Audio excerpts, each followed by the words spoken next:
Official tutorial पर आपका स्वागत है। वीडियो स्टार्ट करने से पहले मैं आप सबसे एक रिक्वेस्ट करना चाहती हूँ। यदि किसी को मुझसे क्लास 10th एमपी बोर्ड और सीबीएसई बोर्ड की maths live online zoom app के माध्यम से पढ़नी है तो डिटेल्स के लिए मेरा डिस्क्रिप्शन बॉक्स चेक करें। इसे अपने दोस्तों के साथ शेयर करना ना भूलें और यदि आप मेरे चैनल पर नए हैं तो इसे सब्सक्राइब जरूर करें। तो स्टार्ट करते हैं चैप्टर 1 रियल नंबर से।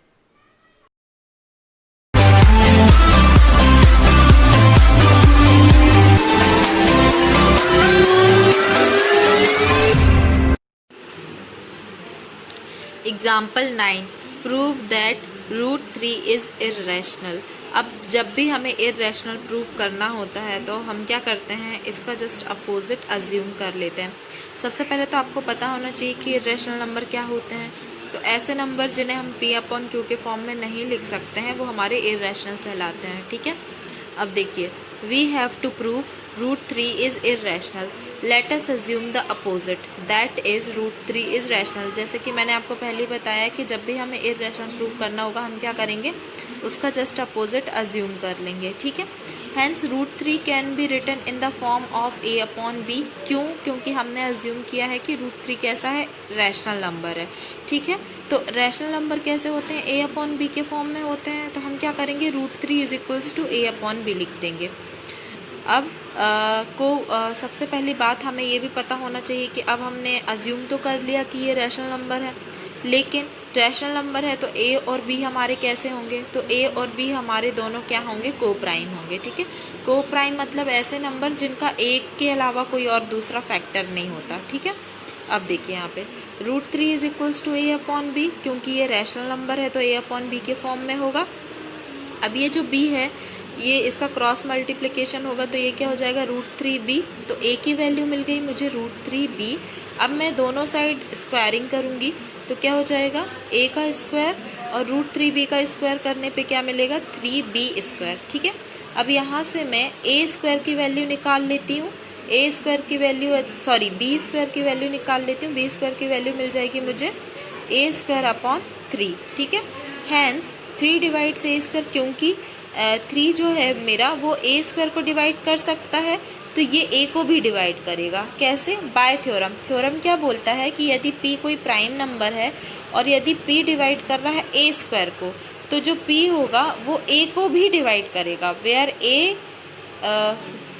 a is a positive number, जहाँ पर a हमारा क्या होगा, कोई पॉजिटिव नंबर होगा। ठीक है, तो इससे क्या पता चला हमको, यदि 3 डिवाइड कर रहा है a स्क्वायर का तो ये क्या करेगा, 3 ऑल्सो डिवाइड a। तो यहाँ से हमें मिल गया इक्वेशन नंबर 1।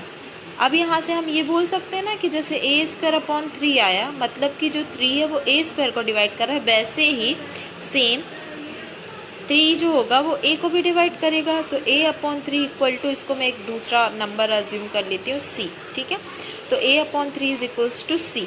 यहाँ पर c हमारा क्या है, c हमारा कोई एक इंटीजर है। ठीक है, अब देखिए यहाँ से हम a की वैल्यू निकाल लेते हैं। a की वैल्यू क्या आ गई, 3c। अब ये जो हमारी a की वैल्यू आई है इसे हम क्या करेंगे, इसमें पुट करेंगे। ठीक है, now we know that 3b square equal to a square. अब देखिए इसे पुट करते हैं, 3b square is equals to a की जगह पे रखिए 3c का स्क्वायर। तो 3c का स्क्वायर करने पे हमें क्या मिल जाएगा, 9c square. 9c square is equals to 3b square. अब b स्क्वायर को हम यहीं पर रहने देते हैं, 3 को इस साइड ले जाएंगे तो ये डिवीजन में चला जाएगा।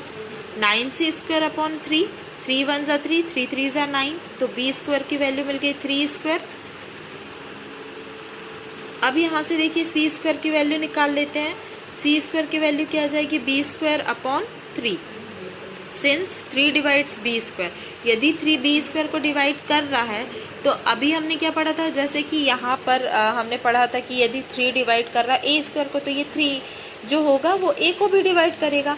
सेम एज यहाँ पर जो आया कि 3 डिवाइड्स b स्क्वायर, तो ये क्या करेगा, 3 b को भी डिवाइड करेगा इसी थ्योरम से। If p is a prime number and p divides b square then p is also divides b where b is a positive integer. ठीक है, अब देखिए इक्वेशन 1 और इक्वेशन 2। इक्वेशन 1 और 2 से हमें क्या मिला कि 3 divides a and b both, hence 3 is a factor of a and b, so A and B have a factor 3, therefore A and B are not co-prime, hence our assumption is wrong. By contradiction root 3 is irrational. It means ये कि हमने यहाँ पर देखा कि जो 3 है मेरा वो A को भी डिवाइड करता है और B को भी डिवाइड करता है। इसका मतलब ये हुआ कि A और B दोनों का एक फैक्टर होगा जो कि होगा 3। अब इससे क्या पता चला कि A और B के फैक्टर तो 3 मिल रहे हैं, लेकिन हमें A और B के को प्राइम फैक्टर चाहिए थे। इसका मतलब 1 के अलावा दूसरा फैक्टर होना ही नहीं चाहिए। अब यहाँ पे हमें 3 फैक्टर मिल गया। इसका मतलब क्या हुआ, हमने जो अज्यूम किया था कि रूट 3 इज रैशनल नंबर, तो ये अजम्पशन तो हमारा रॉन्ग प्रूफ हो गया बाय कॉन्ट्रडिक्शन। ये था हमारा एग्जाम्पल 9। अब नेक्स्ट वीडियो में हम एग्जाम्पल 10 डिस्कस करेंगे।